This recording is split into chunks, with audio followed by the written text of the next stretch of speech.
近日盛傳蘋果計劃最快於2026年將面向美國市場銷售的 iPhone 全部轉移至印度生產，為市場並不看好。有分析師明言這不太可能實現。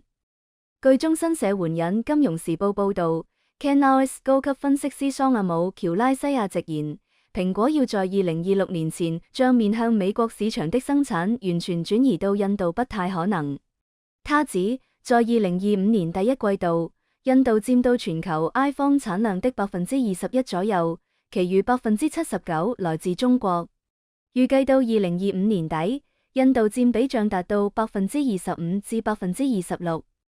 喬拉西亞補充，蘋果需要投資增加更多生產線來提升產能，但在此期間從中國採購零部件可能會更加困難。